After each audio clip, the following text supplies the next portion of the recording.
Bonjour chers fidèles internautes, nous sommes à notre émission Espace Santé et aujourd'hui nous sommes avec le professeur en charge de la vaccinologie et de la recherche à l'Institut national d'hygiène publique et avec son intervention vous aurez de plus amples informations sur cette maladie animale qui est la rage.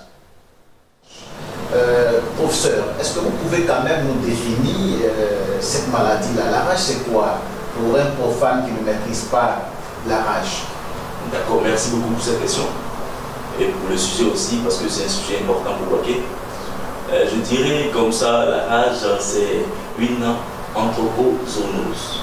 Une anthropozoonose, ça c'est technique. Elle est très technique.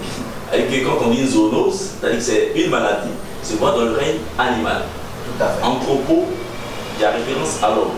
Donc c'est une maladie qu'on va voir dans le règne animal et qui par la suite on va voir dans le règne humain, chez l'homme.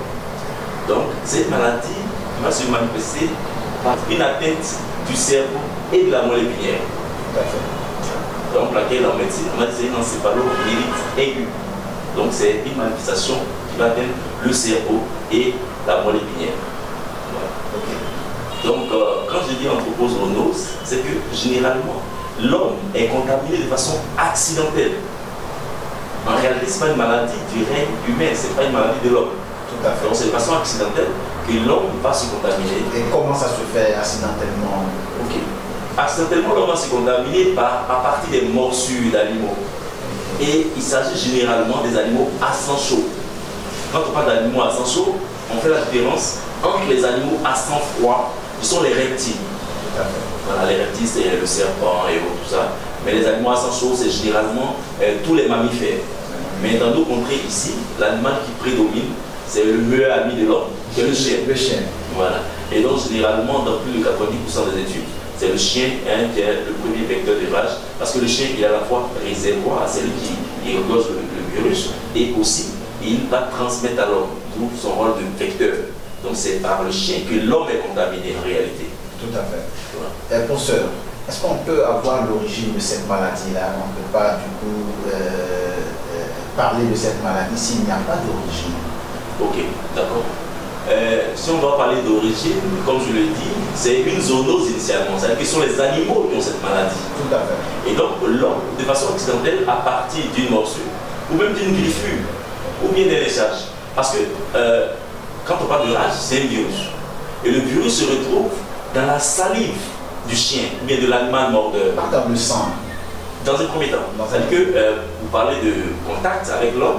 Voilà. C'est-à-dire que c'est la salive. Parce que lorsque le chien mord quelqu'un, c'est pas, il n'y a pas un lien avec le sang de l'animal. C'est avec la salive. Tout à fait. Et donc, la salive du chien qui contient ce virus-là, et l'homme, au cours de la morsure, va contaminer l'homme.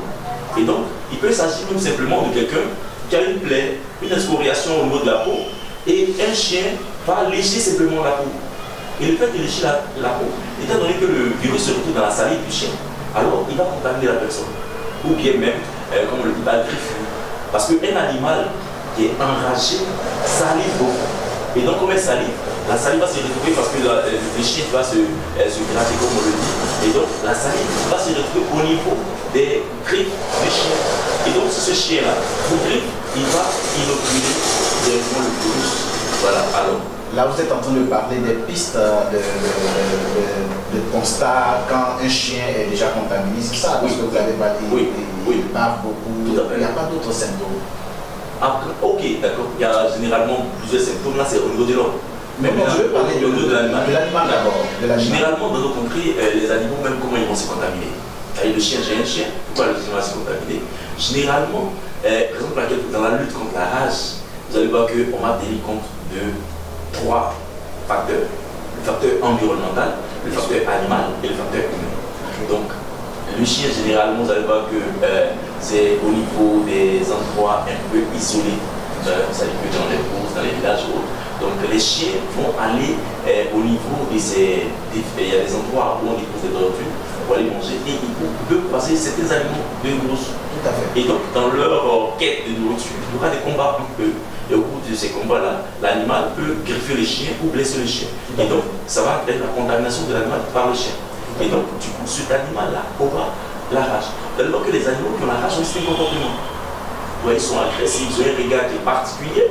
Vous voyez, donc quand c'est comme ça, ils sont très agités. Et donc, concernant l'homme, c'est pratiquement les mêmes signes. Et comme je vous l'ai dit initialement, la rage, c'est une maladie qui atteint le cerveau. Et donc, tout ce qui atteint le cerveau a créé un problème comportemental. Tout à fait. Parce qu'au niveau de la rage, on a deux types de rage. Vous voyez, il y a une rage qu'on appelle la rage muette ou paralytique. Parce que paralysie, ça y est touché. Donc, en réalité, cette forme-là, elle passe généralement inaperçue. On ne peut même pas voir les signes. Et le sujet peut mourir. Parce que le sujet va mourir dans un coma, ou bien dans un arrêt cardiovasculaire, tel que le cœur va s'arrêter et tout ça, et il va mourir. Et quelquefois, chez nous ici, on va dire, ah, c'est un sorcier qui l'a tué. On oublie qu'il n'y a pas très longtemps, il a été mordu par un chien. Et on l'a traité avec des coctions, vous voyez, c'est des choses comme ça. Voilà. L'homme est exposé beaucoup à cette maladie, je crois.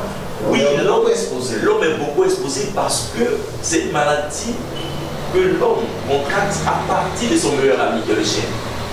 Il a un ami. Mais comment éviter cela, professeur? On est toujours en contact avec les chiens, on est exposé, mais comment éviter cette maladie? Puisque c'est le meilleur ami qui tue. Qu'est-ce qu'il faut faire? D'accord. Pour l'éviter, c'est pas aussi compliqué que ça.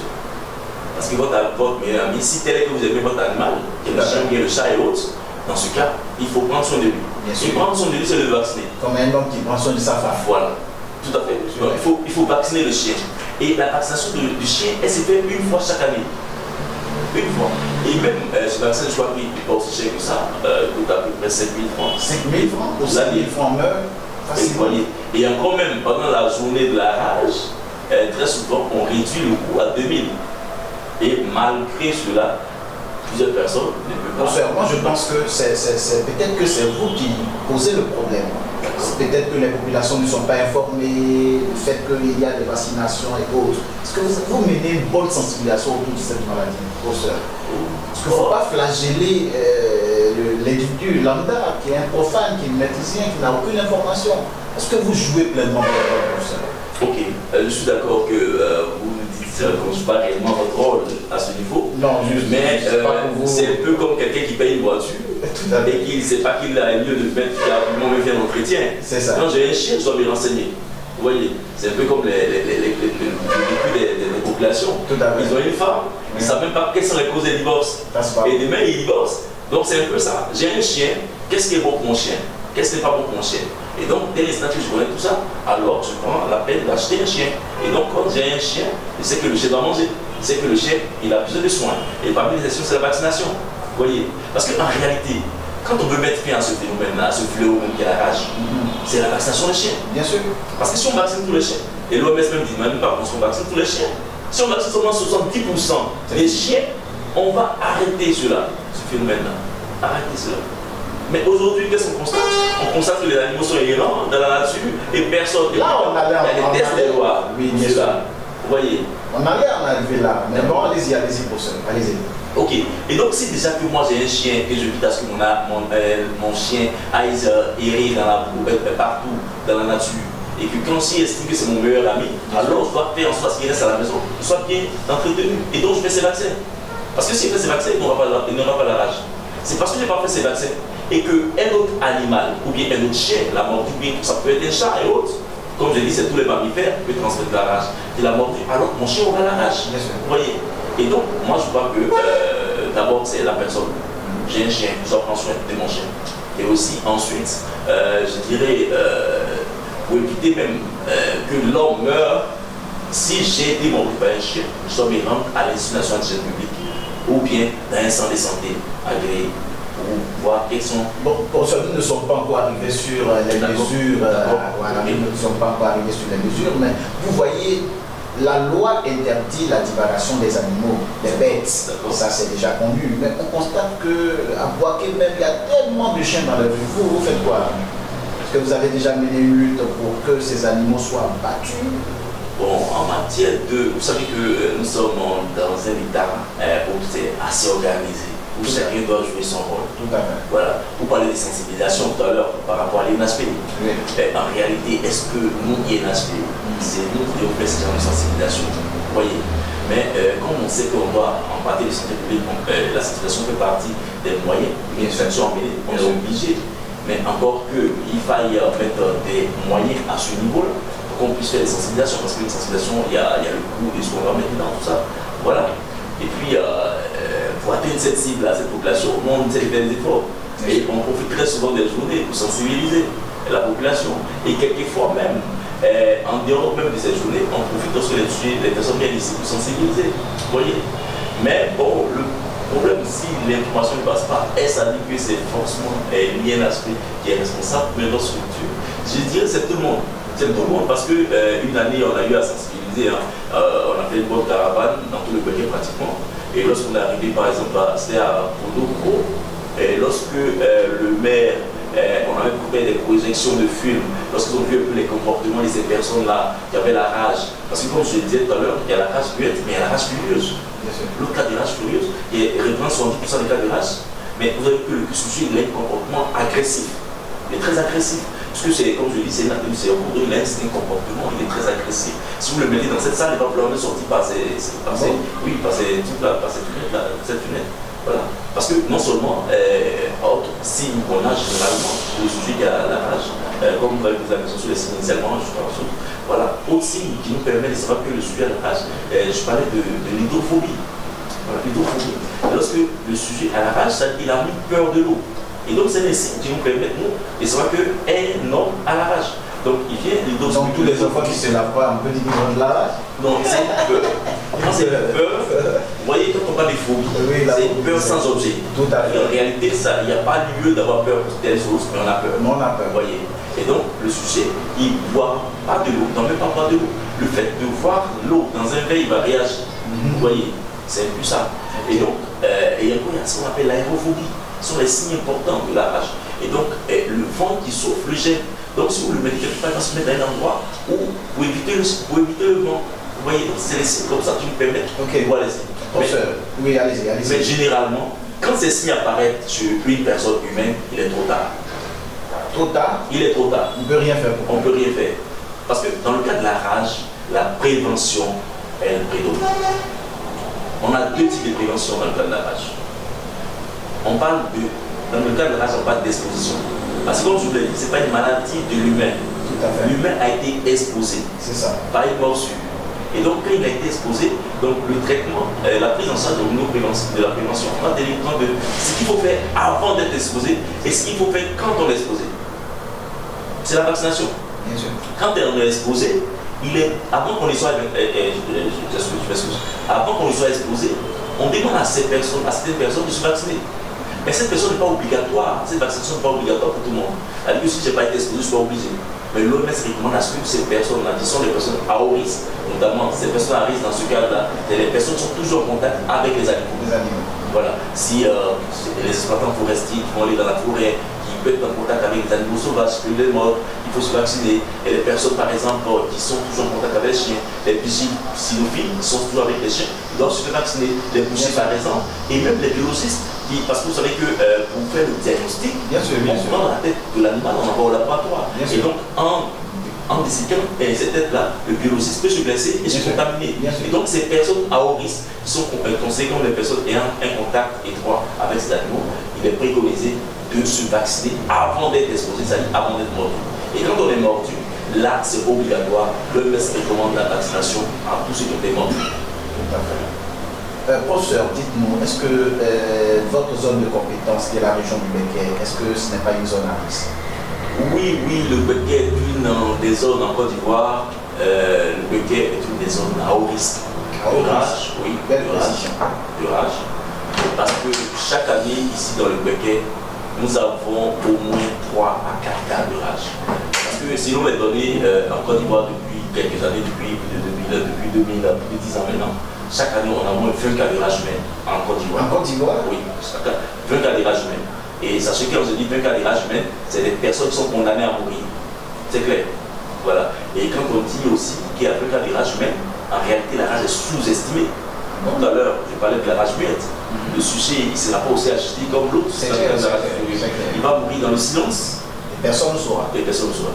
Et donc, elle est sous-notifiée. Et généralement, que la rage, c'est dans les régions, dans les zones assez reculées. Mais on parle de la région de Béquet. Est-ce qu'on peut avoir un taux? Les taux, comme je dis, c'est de façon générale. On a fait des études, mais on tient compte d'abord de l'exposition. Tout à fait. Voilà. L'exposition est assez importante dans le bouquet. Voilà. Et si je prends d'abord de façon générale, on a plus de 10 000 expositions, chose qu'on appelle ça en Côte d'Ivoire. Vous allez voir que le bouquet, on prend les tiers de l'exposition. Et parmi les tiers, c'est, comme je dis, selon les données qu'on a en Côte d'Ivoire, c'est environ 20 personnes chaque année qui meurent de la rage. Et parmi ces 20, il y a plus du tiers qui sont dans la région de Bouquet. Et comme je disais, en Côte d'Ivoire, les régions sont ciblées, Abidjan, Saint-Péco et Boaké. Vous voyez, ce sont des régions à haut risque de rage. Professeur, dites-nous, c'est depuis le début de cette année, vous n'avez pas constaté depuis cette année, cas de rage humaine, non, mais l'année dernière, on a eu au moins 3 cas de rage humaine. Voilà. Et quelquefois, c'est les patients qui commencent leur vaccination. On a eu le cas de la jeune fille de 28 ans qui a commencé sa vaccination et après elle a disparu. Et elle nous revient, au moins elle fait les signes. Nous sommes sur de santé publique, nous sommes sur de prévention. Lorsque le sujet fait des signes à une maladie, ce n'est plus nous, nous on envoie aux maladies infectieuses. Et qui est maladie infectieuse, de l'assister parce qu'il va mourir la plupart du temps. C'est le cas. Vous voyez. Pour montrer ici que les vaccins sont sûrs et efficaces, on a eu le cas une année d'une grand-mère et de son enfant, sa petite fille de 2 ans qui a été mordue par un chien enragé. Mais les parents ont vacciné l'enfant de 2 ans sans vacciner la grand-mère. C'est quand la grand-mère a commencé à manifester les signes de rage qui sont venus terminer même les doses de vaccins qu'ils ont fait pour l'enfant. Parce que lorsque dans le protocole qu'ils ont fait, c'est 2 doses le premier jour. Il était question qu'ils reviennent une semaine après faire une autre dose. Mais ils ne sont pas revenus. C'est quand la grand-mère, 1 mois et demi après, cette 45 jours après, qui est la moyenne d'apparition des signes, quand elle a commencé à manifester les signes, c'est là, mais ils sont venus terminer le protocole de l'enfant. Là, on dira que la grand-mère a sauvé l'enfant, a sauvé son enfant. Et dans le cas de la jeune fille, il n'y a pas eu de personne, il y a une personne dans ce cas, donc elle est décédée. Parce qu'en réalité, quand lorsqu'il est mordu, il y a un temps pour se vacciner. Et raison pour laquelle je parlais d'exposition, de pré-exposition et de post-exposition. Quand on est mordu, il y a un délai. La moyenne, c'est de 45 jours. Parce que le but de ce virus-là va se retrouver au niveau de l'endroit où vous avez été mordu. Son but, c'est de remonter jusqu'au cerveau. Pas remonter jusqu'au cerveau. Raison pour laquelle, dans la prise en charge, on vous recommande de nettoyer la plaie. Bon, je ne sais pas si c'est une question qui va revenir, mais bon, allez-y, on vous demande de nettoyer la plaie à l'eau et au savon pendant 15 minutes. Et quelquefois, ça peut sauver la vie. On lave pendant 15 minutes. Pendant 15 minutes, à l'eau et au savon. Parce que le virus va se retrouver initialement au niveau de la plaie. Et donc, vous prenez le temps. Alors, quelquefois, on va nettoyer un peu haut la plaie pour qu'on laisse. Vous voyez, si on prend le temps de nettoyer assez, on peut sauver la personne. Vous voyez. Et quand on a fini de nettoyer, il faut éviter de fermer la plaie ou bien de situer. Dans le cas de la rage, on a une plaie. Là, je m'adresse aux agents de santé. On situe la plaie seulement quand c'est vraiment délabré. Parce qu'on a eu le cas d'un vigile qui a eu son bras pratiquement déchiré par un chien. Et là, dans ce cas, vous faites des points très séparés. Très séparés. Parce que c'est un virus qui est, comme on le dit là, aérobie strict. Donc si vous le mettez dans un certain endroit où il n'y a pas l'air, il est à l'aise et il se développe. Vous voyez. Donc si vous fermez la plaie, ok, ça l'arrange. Vous voyez. Donc si vous l'exposez à l'oxygène et autres à l'air, ok, il ne va pas mieux se développer. Donc là, il faut prendre la peine de nettoyer la plaie. Et si vous nettoyez la plaie, évitez de fermer. Et vous pas aller l'acheter. On fait simplement la vaccination. Et comme je l'ai dit, quand on vaccine une personne humaine, c'est pour éviter à ce qu'elle ne meure. Mais ça ne nous permet pas d'arrêter cette maladie. Pour arrêter cette maladie, la population doit vacciner leurs animaux de compagnie. Ce sont les chiens, les chats. Est-ce que vous avez un programme de suivi de vaccination de la région? Est-ce que vous avez un programme bien déterminé pour la région de Bénin? En matière de vaccination même de la rage, avant de parler du programme, il y a 2 volets. Vous savez, j'ai parlé de vaccination des chiens. Et donc, lorsque vous allez voir qu'une personne qui est mordue par un chien, c'est électrolyse dans notre structure. Et quand elle vient, très souvent, la personne vient avec son chien. Mais quand elle vient avec son chien, notre rôle, c'est de traiter la personne humaine. C'est la personne humaine et non le chien. Parce que dans le cas de la rage, il y a 2 suivis. Il y a le suivi animal il a le suivi de la personne humaine. Le suivi de la personne humaine va dépendre du suivi de l'animal. Parce que si tel que M. X m'a dit que son animal est mordu, et que j'ai attesté cela par les carnets qu'il m'a donné, alors dans ce cas, je lui demande, malgré la vaccination, d'envoyer son chien voir le vétérinaire. Parce que vous savez qu'en matière de vaccination, c'est parce qu'un sujet dit qu'il est vacciné, qu'il est réellement bien vacciné. Parce que pour vous vacciner, mais est-ce que le vaccin que vous avez utilisé, il est de qualité? Efficace. Voilà. S'il est de qualité, dans ce cas, il sera efficace. S'il n'est pas de qualité, il ne sera pas efficace. Vous voyez, c'est un peu ça. Et donc, si c'est. Parce qu'en matière de vaccinologie, il y a une sorte de conservation de vaccin. C'est ce qu'on appelle les déterminants de la qualité des vaccins. Je reçois un vaccin, mais est-ce que les règles ont été respectées pour bénéficier du vaccin? Vous voyez, la conservation des vaccins, tout ça, il y a le délai d'utilisation, il y a toutes ces règles-là qu'on doit faire pour ceci. Donc, quand le chien est vacciné, tant bien qu'il est vacciné, on lui dit d'aller voir le vétérinaire. Parce que l'OMS recommande à ce que le chien soit suivi. Et donc, le vétérinaire va regarder le chien, va regarder le comportement du chien. Et vous dit, monsieur, ok, vous pouvez retourner à la maison de votre chien, il va bien. Et vous délivre un certificat. Une semaine après, il vous convoque. Il regarde le comportement du chien et vous délivre un deuxième certificat. Et 2 semaines après, il vous convoque. Et si le chien a un bon comportement, il vous délivre un 3e certificat. Il faut savoir qu'un chien qui a la rage, il meurt toujours dans les 2 semaines. Si tel est que dans les 2 semaines, le comportement du chien n'a pas changé et que le chien n'a pas la rage, c'est qu'au moment où ce chien vous mordait, il n'avait pas de rage. Si même 1 mois après, le chien meurt de rage, mais au moment où il vous a mordu ce chien-là, il n'avait pas de rage, c'est qu'il ne pas risque.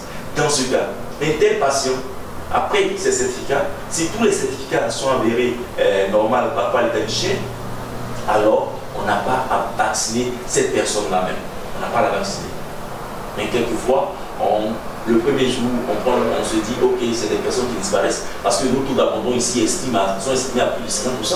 Et donc, on se dit que la personne va disparaître, alors on se dit, ok, on va commencer à faire la vaccination en espérant que si on commence, au moins il va revenir. Parce que quelquefois, quand on dit à ces personnes d'envoyer les chiens chez le vétérinaire, on vous dit que le chien ne m'appartient pas ou le chien appartient au voisin, mais en réalité, vous voyez dans les tests de Côte d'Ivoire, il y a les tests qui disent, lorsque votre chien mord quelqu'un, c'est à vous de prendre en charge la personne. Bien sûr. Voilà. Ça, c'est donc, tout est clair, mais généralement, quand on est en Afrique, on a toujours tendance à vouloir négocier, demander pardon, et en demandant pardon, on tue des personnes. Professeur, vous avez un appel à lancer? Mon appel, c'est à l'endroit de toute la population du Béquet d'abord et de toute la population du Côte d'Ivoire. Parce qu'il faut dire qu'en réalité, c'est triste de voir quelqu'un mourir de rage. C'est vraiment triste. Parce que c'est une maladie qu'on peut éviter. Aujourd'hui, ce n'est plus à démontrer. Le vaccin de la rage, il est sûr, efficace à 100%.